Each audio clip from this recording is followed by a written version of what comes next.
धूमधाम सब्जी बिरयानी। रामोपुरम नाम के एक गांव में ढोलू और भोलू नाम के दो भाई रहते हैं। बड़ा भाई ढोलू अपनी पत्नी के साथ एक बड़े महल में रहता था। ढोलू चालाक था। उसकी पत्नी एक अमीर परिवार से थी। छोटा भाई भोलू अपनी पत्नी के साथ एक छोटे से घर में रहता था। भोलू अच्छा था, लेकिन भोला भाला और दयालु भी था। उसकी पत्नी एक गरीब परिवार से आई थी। पिता की मृत्यु के बाद ढोलू ने अपने छोटे भाई को धोखा दिया और एक छोटा सा घर और थोड़ी सी जमीन दे दी। भोलू उसी जमीन पर खेती करता और अपनी पत्नी के साथ अपनी क्षमता के अनुसार दान पुण्य भी करता था। अमीर और घमंडी होने के कारण ढोलू की पत्नी हमेशा भोलू की पत्नी को कम समझती थी और उसे अपने से कम और बेवकूफ समझती थी। लेकिन भोलू की पत्नी कभी पलटकर कुछ भी नहीं कहती थी। एक रात जब वो लोग सो रहे थे, एक साधु आया और ढोलू के घर का दरवाजा खटखटाया। ढोलू ने दरवाजा खोला और कहा, कौन हो तुम? आधी रात को क्या नाटक है ये? तुम्हें क्या चाहिए? साधु ने कहा, भाई मैं काशी जा रहा हूँ, मुझे थोड़ा खाना दे दो और अगर तुम मुझे आज रात अपने घर पर रुकने दोगे तो मैं सुबह चला जाऊंगा। ईश्वर आप सभी पर अपनी कृपा बनाए रखेगा। ढोलू ने कहा, क्या मैं तुम्हें खाना दूं तो भगवान मुझ पर कृपा करेगा क्या? अगर नहीं दूंगा तो नहीं करेगा क्या? क्या मजाक है ये? जाओ यहाँ से। बड़ा आया साधु कहीं का। देखो वो सामने एक घर है ना, वहाँ तुम जैसे लोगों को बुलाकर खाना खिलाया जाता है। ऐसे ढोलू ने कहा और साधु को भगाकर दरवाजा बंद कर दिया। साधु भोलू के घर का दरवाजा खटखटाया।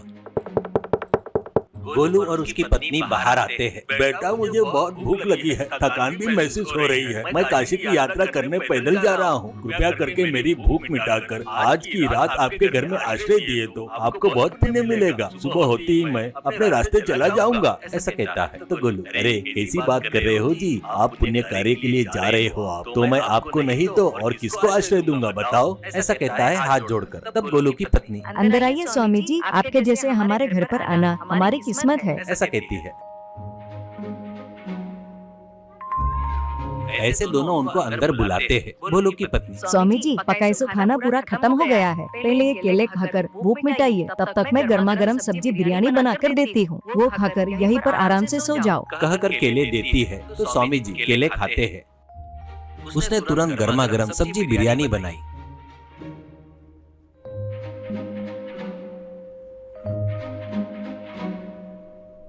बिरयानी खाकर स्वामी जी ने उनकी तारीफ की और कहा, बहुत स्वादिष्ट है। उसके बाद भोलू और उसकी पत्नी ने साधु के सोने के लिए बिस्तर लगाया और पंखे से हवा कर रहे थे कि जब तक वो सो न जाए।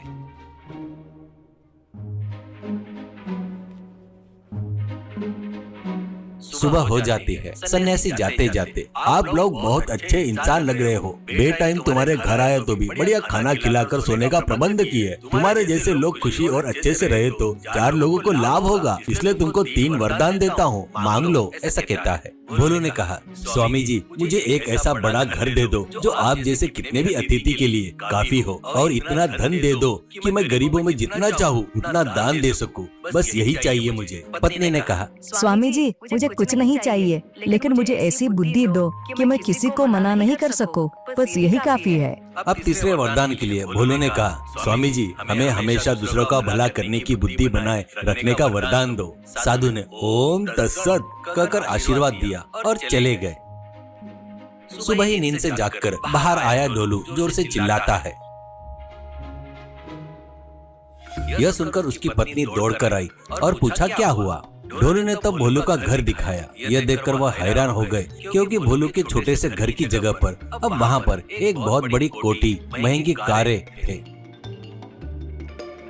तुरंत दोनों भोलू के पास आकर क्या हुआ करके पूछते हैं। भोलू, कल रात में एक सन्यासी आधी रात को घर आकर भूख लगी है करके बोला भैया वो काशी जा रहा है करके बताया। मुझे उसको देखकर दया आई तो मैं उसको अंदर बुलाकर खाना खिलाकर रात में यही सोने को बोला। वो बहुत खुश हो गए। वो बहुत अच्छे थे। सुबह ही जाते जाते 3 वरदान देकर गए। उनके पुण्य के कारण ही ये बंगला कार्य है। ऐसा कहता है भोलू की पत्नी। हाँ जी वो सच में बहुत अच्छे इंसान है। उनको बहुत सारे मंत्रों की विद्या आती है। शायद उन्होंने सोचा तो किसी को भी कोई भी वरदान दे सकते हैं। ऐसा कहती है। वो सुनकर ढोलू और उसकी पत्नी चौंक जाते हैं।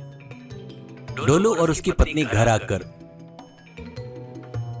ढोलू से कहा, ये क्या किया तुमने? अगर उस रात उस साधु को खाना खिला दिया होता तो वरदान हमें ही मिलते थे। अभी भी कुछ नहीं बिगड़ा, वो साधु ज्यादा दूर तक नहीं गया होगा। तुम तुरंत अपना घोड़ा लेकर जाओ और साधु को हमारे घर वापस लेकर आओ। हम भी उनकी सेवा करेंगे और वरदान मांगेंगे। ढोलू तुरंत घोड़ा लेकर साधु को ढूंढने निकल पड़ा। इससे जंगल में साधु दिखाई देता है। वो उनके पास जाकर, स्वामी जी कल मेरे से गलती हो गई, मुझे माफ कर दो करके पैर पकड़ने जाता है तो अरे बेटा रुको रुको कहकर उसको उठाकर, मैंने कुछ भी नहीं सोचा जी, घर पर आए हुए को मना करने का हक घर के मालिक को हमेशा रहता है, इसमें तुम्हारी गलती कुछ भी नहीं है, ऐसा कहता है। ढोलू, आप शायद सच कह रहे हो, पर आपके जैसे बड़े आदमी को अतिथि सम्मान नहीं देना बहुत बड़ा गुनाह है। इससे बड़ी गलती दूसरी कोई नहीं रहेगी। वो गलती सुधारने का मौका एक बार दीजिए, कृपया करके हमारे घर पर आए तो आपका अच्छे से सम्मान करेंगे। मेरी पत्नी भी मुझसे वही बात बताकर आपको कैसे भी करके लेकर आओ करके बोली है। सन्यासी, अरे बाबू मैं अपने रास्ते काशी जा रहा हूँ, अभी बहुत देर हो गई, अभी वापस पीछे आ नहीं सकता, आया तो और भी देर हो जाएगी, कृपया बुरा मत मानना, आप जाइए। ढोलू, ऐसा मत बोलो स्वामी जी, आप ऐसे बोल रहे हो तो मेरे दिल में तकलीफ हो रही है, पता है क्या। ठीक है, आप नहीं आए तो कोई बात नहीं, मेरे भाई को दिए जैसे 3 वरदान मुझे भी दो स्वामी जी, तब हमको तृप्ति मिलेगी स्वामी जी, ऐसा कहता है वो। ठीक है ले, तुमको भी तुम जो मांगोगे वो 3 इच्छाएं पूरी होगी करके आशीर्वाद देकर चला गया। ढोलू की खुशी का ठिकाना ही नहीं था। वो बहुत प्रसन्न हो गया था और अपने घर की ओर घोड़े से दौड़ा रहा था। घोड़ा मुंह से झाग निकालता हुआ तेजी से दौड़ रहा था। यह देखकर ढोलू ने सोचा, यह क्या घोड़ा इतनी तेजी से क्यों दौड़ रहा है? अगर यह मर गया तो? बस उसने इतना ही सोचा तो घोड़ा वहीं गिरकर मर गया। ढोलू उठा, धूल साफ किया और सोचा, यह क्या, मेरे सोचते ही घोड़ा मर गया। ढोलू ने सोचा मर गया तो मर गया, घोड़े की चमड़ी को क्यों छोड़ो, और यह सोचकर उसने घोड़े की चमड़ी उतारी और अपने सिर पर रखकर चलने लगा। थोड़ी दूर चलने के बाद वह बहुत थक गया। उसे अपनी पत्नी पर गुस्सा आ रहा था। यह सब उसकी वजह से हो रहा है, उसकी बात सुनकर इतनी दूर आना नहीं चाहिए था। उसने तो मुझे इस काम पर भेज दिया और खुद आराम कर रही होगी। अगर यह चमड़ी उसके सिर पर होती तो उसे मेरी मेहनत का पता चलता। इतना कहते ही उसके सिर के ऊपर की चमड़ी गायब हो गई। इस तरह 2 वरदान तो वो गवा चुका था। थका आ रहा वो घर आता है।